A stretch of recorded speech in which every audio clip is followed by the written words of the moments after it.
When I started 10,000 hours, I really didn't know what I was doing as a trainer. I just knew that if we showed the grind, the ups and the downs, it could mean something.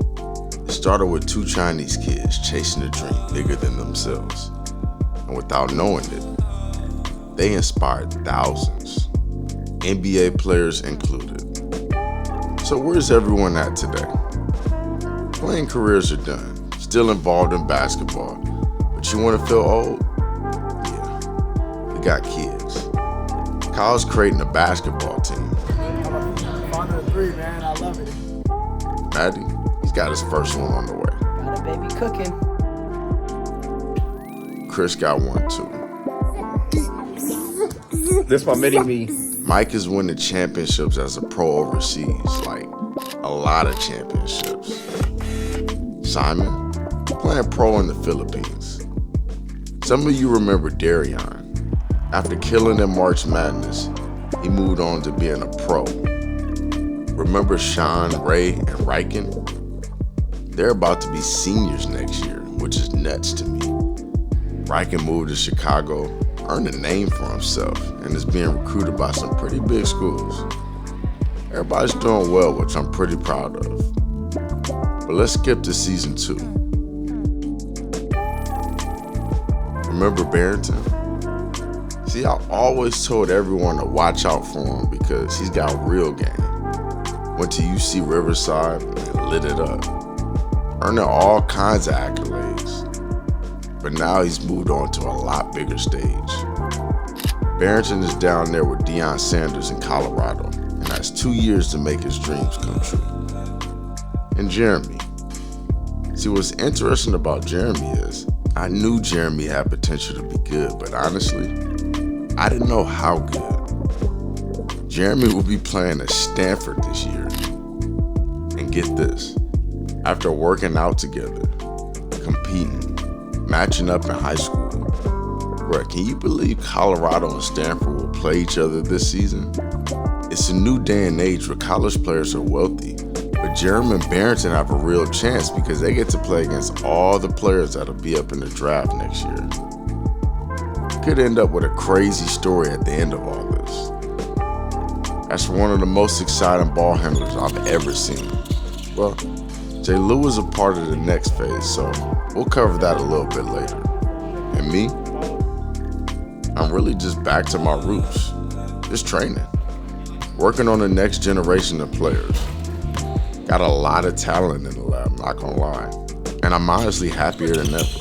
And a lot of people compare him to Ja Morant, all right? And it kind of fits, I will admit that, but we're here to help him get a better handle. He's a D1 type of guy. Let's see if he's a pro. You can't guard me at all. At all. You see how funny, how much he's laughing? You see how much he's laughing right now? Ask this man how it was the other day. Ask him how it was the other day. I don't know nothing. Nothing about guarding me. You don't know nothing about that. I'm helping players sign real contracts for lots of money. But if I'm being honest, I was away from this for way too long. Was hooping a little bit too much, and God sent me an angel in the shape of what looked to me like a demon. This is actually a funny story. So I hurt my heel pretty bad a while back, but I was so heavy on the runners. I'll try it. Bones Highland hit me and was down to get a ranking. So you guys seen this video, but what you didn't see is this one. We got in the gym again. See, my thought process after the first time was like, man, is this the best one-on-one player I've ever played against? So I had to see it again. You gotta show me. I'm being all the way honest when I say this. This was the worst decision I've ever made. Oh my God. I beat him the first game too. First was a warm-up game, baby. We warm now. It was a warm-up low-key, but a dub is a dub, right? Wrong. I'll re-injure my foot right here. Damn, fucking heel, man. But I'm like, whatever, I can play through it. Bones almost whooped me back to the 80s. He was sending me to the floor. Shooting from half court. He was like guarding water. See, water could slip through your fingers, and also could be strong enough to knock you unconscious. Just depends on how it moves. It's soft enough to flow, strong enough to break. It doesn't force, it adapts. That's Bones. It almost sent me to the emergency room. But it was a blessing in disguise. That path led me back to training, like way more training, and sparked some new ideas.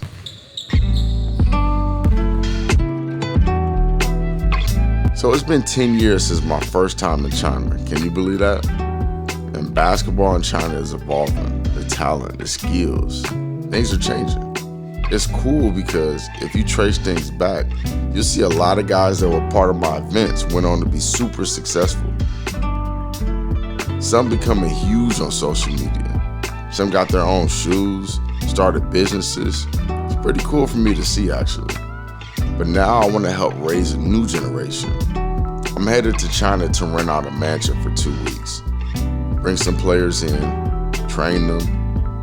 I'll have some guests, a bunch of dope experiences and opportunities, and enter them into one of the biggest tournaments in China.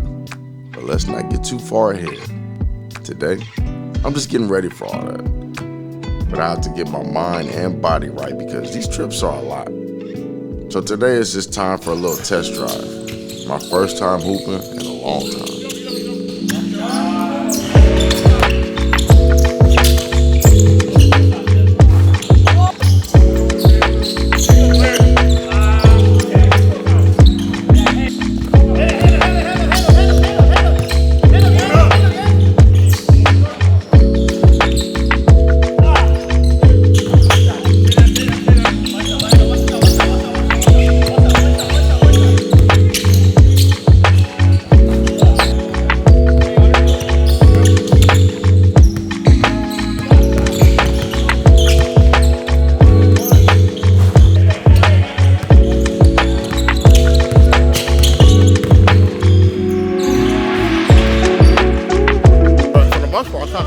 Feeling good on these movements. Got a couple people out of there. Missed a bunch of shots. Made a bunch of shots. All part. I'm waiting for August. August, I'm gonna put on the show. Me and J. Lou, maybe a little surprise guest. And Clutch Factor, and everybody else, Hyper Killer. We're gonna put on a show this August. Make sure y'all be ready because we're gonna be working hard.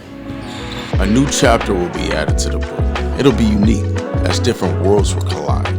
So many success stories were built, and I have no doubt it's just the beginning. As the basketball landscape continues to change, for better or for worse, the 10,000 hours theory still reigns, written in every verse.